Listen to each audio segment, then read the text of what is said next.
mystère de la vie. Je vous remercie beaucoup pour tous vos enseignements. J'ai une question à vous poser. La question est celle-ci. Pourquoi dit-on que la peur est un poison? Merci, je crois que c'est une question qui est de votre rang. Et il est important que vous la maîtrisiez, cette réponse, l'approfondir et la méditer à la maison. La peur, c'est la science du peu. La science du peu.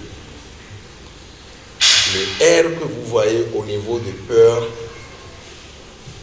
c'est l'omniscience, la totalité de la science. Et donc, science du peu. Peu, R. Ok? Quand vous rentrez dans la numérologie et vous calculez, vous tracez, vous allez voir R va donner 9. 9 qui veut dire vie. Alors, si 9 dit vie et que vous mettez le peu dans la vie, ça veut dire quoi? Vous profitez d'une petite partie de la vie. C'est ça la peur. Et lorsque vous profitez d'une petite partie de la vie, cela sous-entend quoi? Que vous ne savez même pas qui vous êtes. Vous avez oublié entre-temps que vous étiez le tout. Vous êtes ce qui vous fait peur et vous êtes celui qui est en train d'avoir peur. Parce que vous avez oublié que c'est vous qui pouvez faire peur. Vous avez refusé ce côté de grandeur et vous êtes recroquevillé sur le côté de la petitesse. Alors, lorsque vous avez oublié tout cela, vous êtes plongé dans l'ignorance totale. Et qu'est-ce que c'est que l'ignorance? C'est la mort. Alors, si l'ignorance est la mort, et cette ignorance vous a poussé à avoir la science du peu, est-ce que la peur n'est pas un poison? Puisque c'est de poison, vous avez la mort. Or, l'ignorance elle-même, c'est la mort. Elle vous a poussé à aller prendre du poison. Elle vous a poussé à aller prendre du poison. Il n'y a que deux choses dans toutes les dimensions de la vie. La seule chose qui est unique et véritablement unique s'appelle la vie. La vie n'a pas de contraire. La mort n'est que le contraire de la naissance. La mort n'est pas le contraire de la vie. La vie, elle est éternelle. Toutes les choses vivent tout le temps. Même la pierre vit. Ça peut gêner les gens. Puisque tout vibre. Si tout vibre, alors tout vit. Je prends un caillou bien solide, je l'associe, je ne sais pas, à un marteau. J'essaie de mettre tout ensemble pour dire, autant le marteau et le caillou se mettent ensemble dans une paix totale, alors le caillou devient protégé à jamais. Parce que quoi? Son ennemi et lui sont désormais ensemble. Ce qui peut briser le caillou pour que le caillou peut-être n'existe plus, autant à ne plus exister, c'est le marteau. Mais désormais, ils sont ensemble. Et là, je fais ça pour dire, je deviens un avec celui qui est censé m'embêter, alors je me retrouve sous sa protection. C'est parce que je sais que le caillou vit et le marteau aussi vit. Mais même le caillou brisé, chaque bribe est encore une vie. Donc le caillou ne mourra pas. Mais on peut parler de la naissance et de la mort, c'est-à-dire du début connu et de la fin connue par les gens. Mais si vous avez peur, c'est parce que vous avez oublié qu'il y a la peur et l'amour. Il n'y a que la peur et l'amour qui existe. Le contraire de la peur, c'est l'amour. Si vous vous accrochez sur l'amour, vous allez constater que ce dernier couvre tout. Et donc, vous êtes dans le tout. Qui est dans le tout peut avoir peur de quoi? Lorsque vous êtes dans le tout, lorsque vous vous rappelez que vous êtes tout, et que le tout qui est puissant, on va jusqu'à dire le tout puissant, et on l'appelle Dieu. Les autres l'appellent Dieu. Mais je crois que votre cours de la première année dit que Dieu, c'est la personne totale. Et le Fa Oliofu dit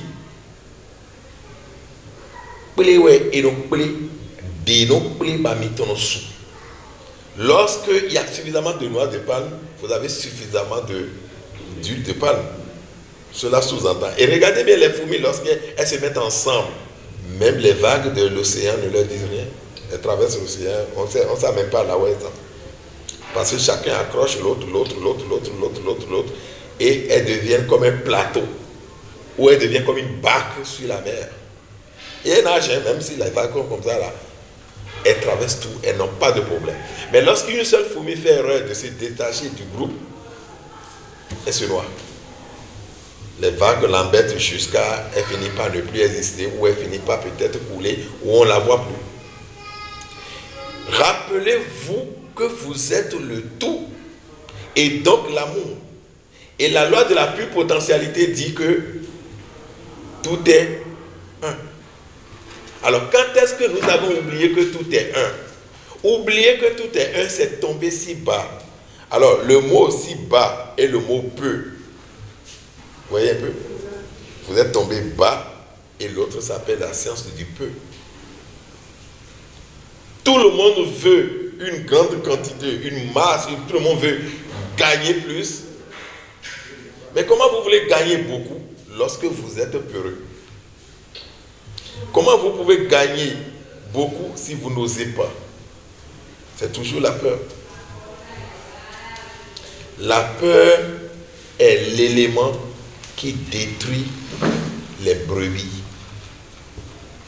Et c'est pour cela quand vous dites en grand, je suis le brebis de Jésus, ou je suis une brebis, je ne sais pas, mais vous dites en même temps que vous êtes prêt à être dévoré. Vous ne pouvez pas être des brebis et le berger va avoir une sauce sans viande. Ça, lui-même serait comme vous. Si vous êtes brebis, le berger va regarder dedans et va prendre qui est mieux pour en profiter. C'est ça votre, je sais pas, le dossard de brebis que vous portez, c'est à ça que cela vous conduit. Qui a peur peut réussir quoi? Dites-moi, qui a peur peut réussir quoi? La seule chose que la peur vous amène à réussir, c'est de fuir. Lorsqu'il y a une situation, vous fuyez la situation. Et même la fuite là ne garantit pas votre vie. Parce qu'en fuyant de façon désordonnée, accompagné par la peur, vous pouvez rentrer sous un titan. Vous pouvez rentrer, vous pouvez cogner une moto qui passe. Parce que vous n'avez même plus de contrôle de vous-même. La peur est tellement dangereuse que lorsqu'elle vous saisit, vous risquez de ne plus envie d'uriner. Vous risquez de ne plus envie d'aller à la selle. Si c'est faux, demandez à quelqu'un qui a été pourchassé une fois par un félin. Est-ce que dans sa course pour se sauver, il peut avoir envie d'aller à la selle? Ou dans sa course pour se sauver, il peut avoir envie d'uriner? Non, il y a plus pressant. Il y a des hormones du corps qui se déchargent dans tout le corps et qui empêchent ces besoins-là rapidement. Malheureusement, la peur aussi est infiniment petite et infiniment grande. Et vous prenez n'importe quelle conscience, vous allez trouver un peu dedans. Vous prenez n'importe quelle conscience, vous allez trouver un peu dedans. Et ce qui est grave, c'est que les Européens ont réussi à pousser les Africains dans une dimension de peur poussée. La philosophie de la peur, on nous l'a imposé ça. Et nous sommes accrochés. Lorsque quelqu'un me pousse à avoir la peur, m'a imposé la peur, et que nous avons dit que la peur c'est du poison, ça veut dire quoi? Ça veut dire que la personne m'a donné du poison. Qui me force à avoir la peur m'a donné du poison. Parce que veut que je sois toujours ignorant. Si vous avez la connaissance, en réalité, si on était toutes les langues d'ici, et que vous n'êtes jamais venu ici, et déjà vous regardez l'aspect de la maison, vous aurez peur de rentrer dans une salle comme ça, non illuminée, n'est-ce pas? Mais si quand vous rentrez dans la salle, et quand vous rentrez dans la maison, ici est déjà illuminé et que toutes les lampes sont allumées, mesurez le degré de la peur. Tout ce qui est censé vous donner la peur va partir parce que la lumière est apparue. Or, la lumière, c'est quoi? C'est la connaissance. Si vous voulez dominer la peur, battez-vous pour connaître tout dans la mesure du possible. Je dis bien, battez-vous pour connaître tout dans la mesure du possible, parce que la vraie chose qui vous donne la peur, c'est l'inconnu qui vous fait la peur. Votre parent décède, vous l'avez enterré, et vous voyez quelqu'un, vous êtes en train de rentrer, vous voyez quelqu'un sur la route qui le ressemble bout à bout. Vous commencez par avoir la peur et vous avez des frissons un peu partout, vous avez la chair de poule. Mais en réalité, vous étiez en conflit avec votre papa avant qu'il ne meure. Est-ce que vous étiez en conflit avec votre maman avant qu'elle ne meure? Alors pourquoi trouver, supposons que c'est même elle, en tant que revenant, à quoi cela devait vous donner la peur? Parce que quoi? Vous n'avez pas l'habitude d'entendre et de voir que quelqu'un qui est parti peut revenir. Et là, vous avez peur, la peur de l'inconnu. Maintenant, si entre-temps, on vous a fait parler de la science de la mort, et vous connaissez tout dans la mesure du possible de la mort. Je prends par exemple un fossoyeur, ceux qui creusent les tombeaux, qui enterrent des gens, mais qui va voir quelqu'un comme ça. Vous pensez qu'il aura peur?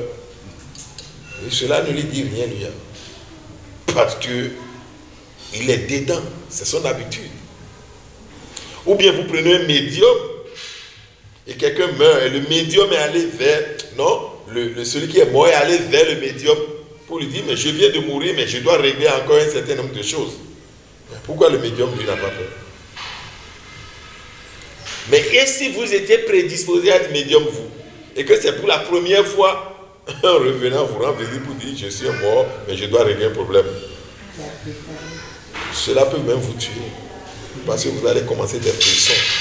Vous allez commencer par ne plus être vous-même. Et cela peut virer au pire. C'est en cela la peur est grave. Je crois il y a une belle chanson du Alekwe Kango qui dit, quand vous arrivez à surpasser la peur, vous pouvez régler un certain nombre de problèmes. Il dit c'était un chasseur et qui est tombé nez à nez avec un lion. Et le lion était prêt à bondir sur lui. Le lion dit au chasseur, je vais te poser 3 questions, si tu réponds, je te laisse.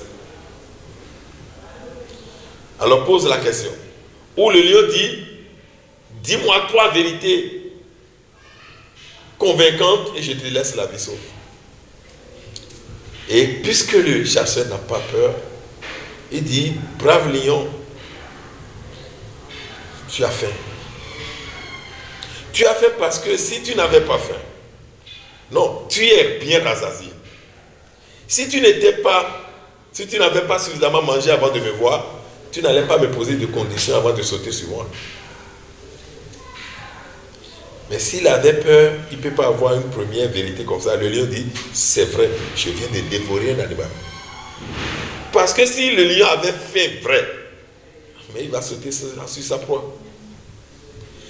Il dit, oui, maintenant je veux la deuxième vérité. Il dit, mais ce qui se passe ici, là, quand je vais rentrer à la maison, je vais dire, personne ne va me croire. Ce n'est pas une vérité. Un lion qui te trouve et qui ne te dévoie pas. Personne ne va me croire.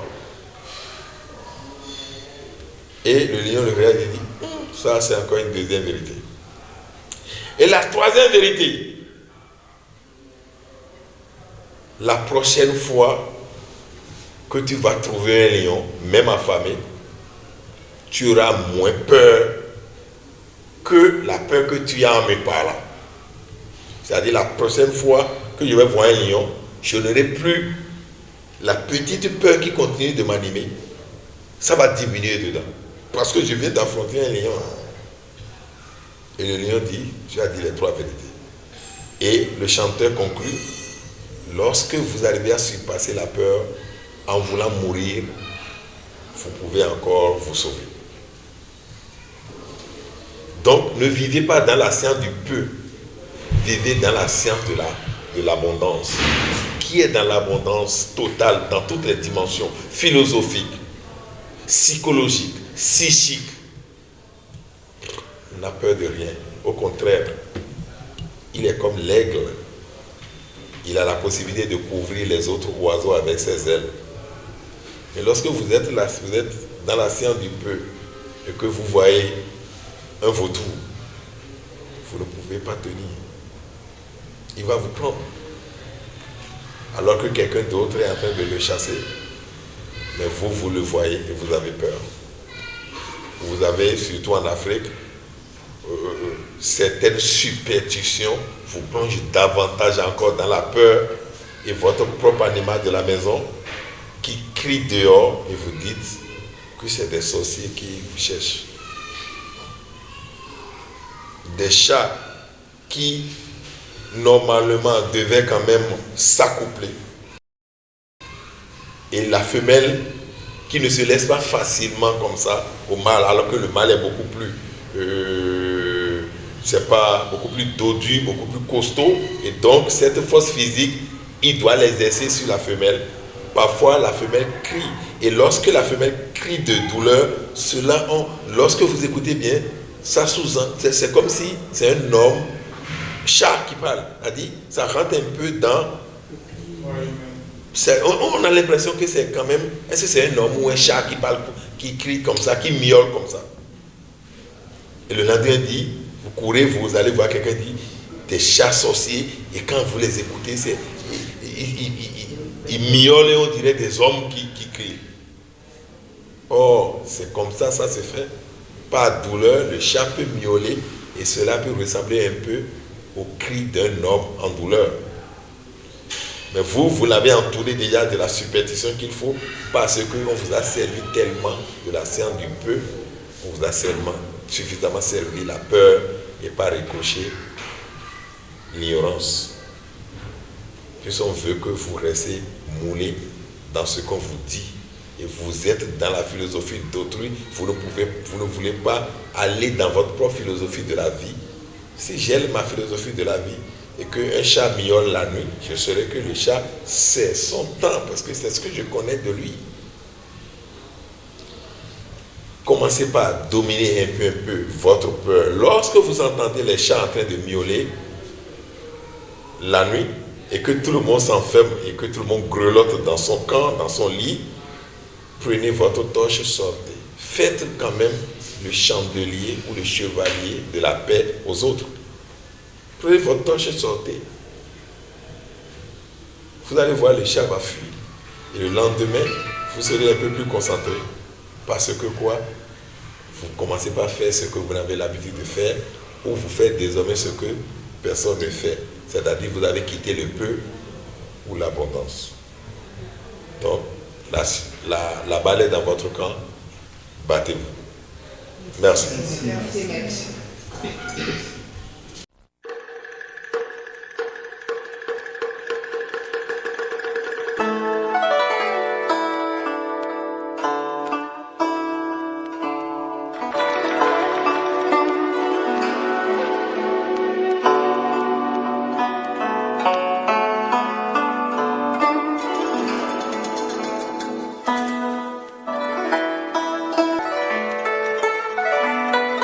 Mystère de la vie.